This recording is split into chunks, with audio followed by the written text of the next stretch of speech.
Viens briser avec moi le mythe que la bourse est réservée aux riches et aux experts. Tu as sûrement un ou une amie qui t'a dit avoir acheté du Nvidia et que l'action va encore exploser prochainement. Et tu vois sans doute des gens sur les réseaux sociaux te parler d'ETF, d'actions, d'or et d'argent. Aujourd'hui, on pose les bases. Dans quelques minutes, tu sauras exactement ce qu'est la bourse. Et surtout la différence entre une action et un ETF, et pourquoi l'un des deux est la clé pour ne pas finir ruiné. D'abord, c'est quoi la bourse? Oublions l'image du film Le Loup de Wall Street avec des gens en costard qui hurlent au téléphone. Aujourd'hui, la bourse, c'est juste un immense supermarché dématérialisé. C'est exactement comme Vinted ou StockX, mais pour les entreprises. C'est un lieu de rencontre sécurisé. D'un côté, tu as des entreprises qui disent « Eh, j'ai besoin de cash pour construire une nouvelle usine, qui veut m'aider ?» De l'autre, tu as des gens comme toi et moi qui disent « J'ai de l'épargne, je veux la faire fructifier. » La bourse, c'est juste l'endroit qui connecte ces deux groupes. Et le prix? C'est la loi de l'offre et la demande. Si tout le monde veut acheter la dernière paire de Jordan, le prix monte. Si tout le monde veut s'en débarrasser, le prix chute. Pour les entreprises, c'est exactement pareil. Ok, maintenant qu'on est dans le supermarché, qu'est-ce qu'on achète? Le truc le plus basique, c'est l'action. Imagine qu'une entreprise, disons Apple, est une pizza géante. Une action, c'est une part de cette pizza. Quand tu achètes une action Apple, tu ne files pas juste de l'argent à Tim Cook. Tu deviens propriétaire d'un tout petit bout d'Apple. Ça veut dire deux choses pour toi. La plus-value, si Apple vend des millions d'iPhone et que l'entreprise grossit, la pizza grandit, ta part vaut plus cher.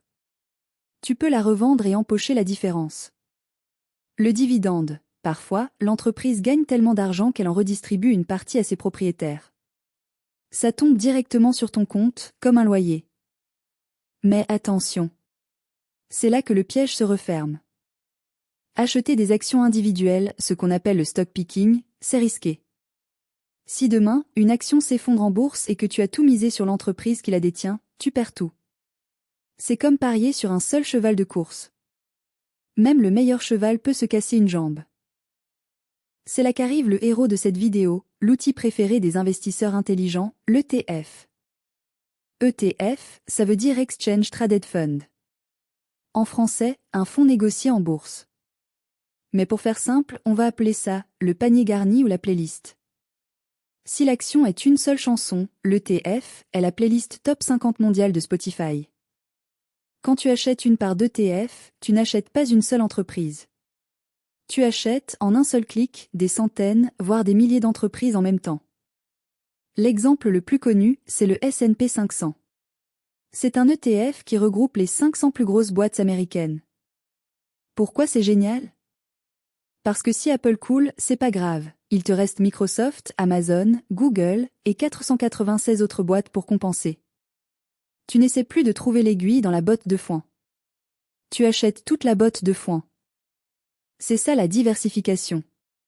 C'est moins de stress, moins de temps passé à analyser, et historiquement, c'est souvent plus rentable que d'essayer de battre le marché. Donc, on résume. La bourse, c'est le supermarché. L'action, c'est acheter un seul ingrédient, c'est risqué mais ça peut payer fort à long terme. L'ETF, c'est acheter le plat préparé équilibré, c'est la méthode douce et long terme. L'investissement, ce n'est pas devenir riche du jour au lendemain.